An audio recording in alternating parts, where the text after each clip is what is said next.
timetable that's been set. I call the Honourable Minister John Banks. Mr Speaker, I rise on behalf of the ACT Party to support the first reading of this National War Memorial Park Pukeahu Empowering Bill. And of course, as previous speakers have said, the bill seeks to give the government the necessary statutory authority to complete the Memorial Park by April 2015. So this is a timely bill in our history, which will be the 100-year anniversary of the Australian New Zealand Army Corps landing at Anzac Cove on the Gallipoli Peninsula in the Dardanelles on that fateful morning of the 5th of April 1915. Lest we forget. The disastrous Gallipoli campaign gave birth to the Anzac spirit of comradeship and bravery beyond all odds.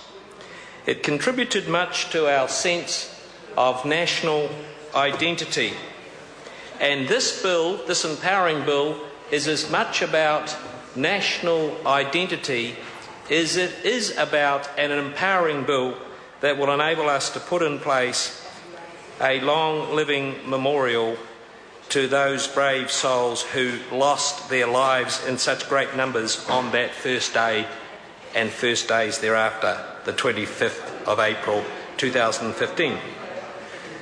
Today, Anzac Day commemorates all our brave fallen from the Western Front and other theatres of war, World War II, the conflicts in Korea, Malaysia, Vietnam, to modern places of conflict in East Timor, and currently much in our minds to the conflict in northern Afghanistan, where the brave men and women of New Zealand stand in harm's way.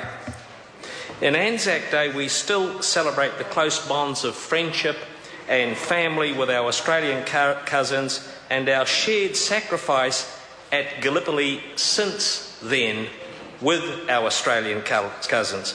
Some have said that Anzac Day is as close as New Zealand has to a national day. I would agree with that. In part, this results from our annual controversy around Waitangi Day. However, Mr Speaker, I believe the better explanation is that Anzac Day does not celebrate war as the great adventure. Rather, it reminds us of the tragedy and utter waste of war, the longing for family and the familiar. We remember the young New Zealanders buried in some corner of a foreign field. We look to our own families, where most have experienced loss and disability from war, and those who have had family members in the service of New Zealand. In short, Anzac Day speaks directly to the shared experiences of most extended New Zealand families more than any other day in our national life. And this is what this empowering bill is all about. I'm glad that this is a shared belief and commitment from all corners of the Parliament. As the number of active service personnel who experience conflict falls in real terms, it is even more important that we remind ourselves annually of the horror and loss of war and reaffirm and confirm our commitment to the young men and women who stand ready to go into armed conflict on our behalf on any day. And so this bill will enable the building of a memorial park, and as a Wellingtonian born and bred, that is a very fitting place of national commemoration and national mourning, the capital city of the country. All New Zealanders should be proud of this day and what this empowering bill follows, and what this piece of legislation will deliver. It does so by granting the right to the New Zealand Transport Agency and the Chief Executive of the Ministry of Culture and Heritage to design, construct, maintain and operate the park during the construction and alteration of the significant piece of our roading network. It requires mitigation of an actual or potential adverse environmental effect. It provides a series of statutory powers that are incidental to this objective.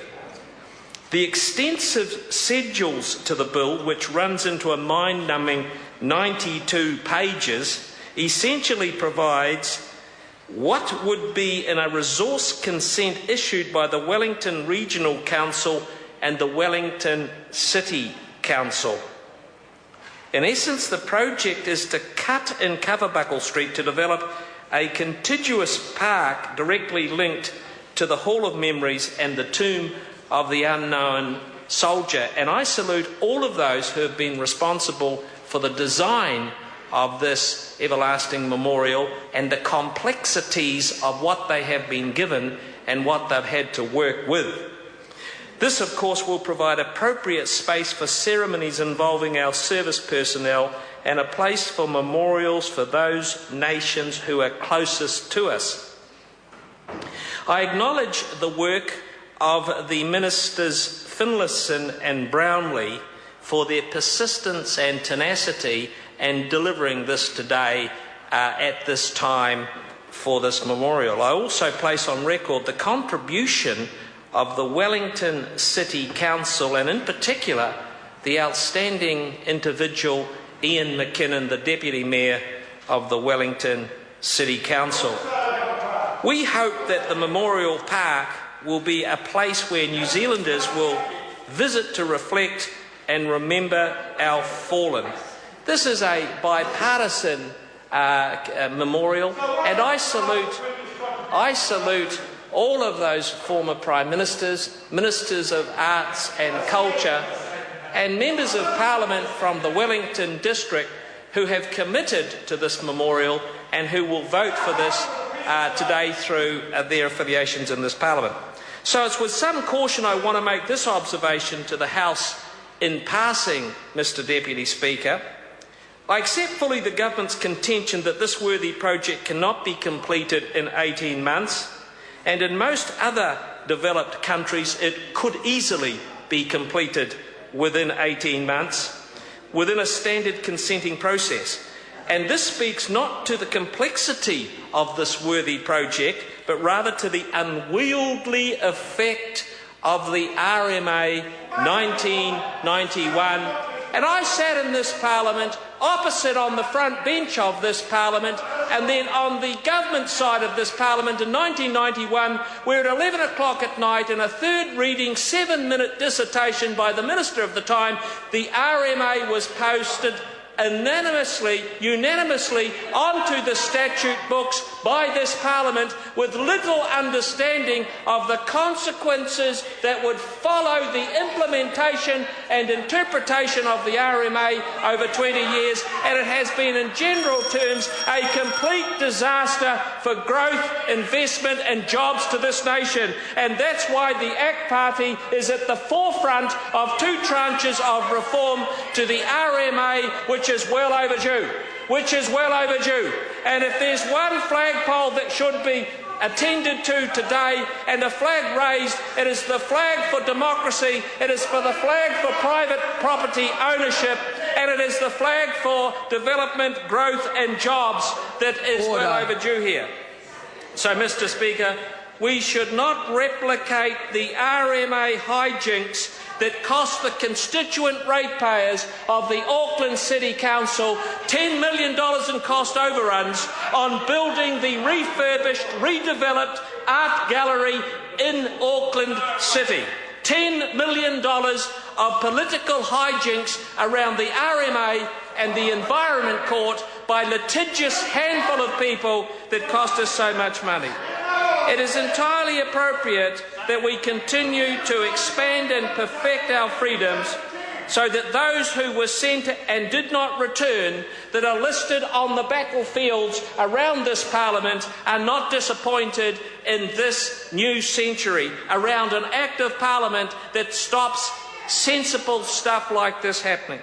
New Zealand, after 100 years has passed, Mr Speaker, remains committed to the memory of those brave souls who fought the battles recorded on the walls around this chamber, and soon to be recorded with a new memorial for the 100-year commemoration of that fateful day on the 25th of April, 1915.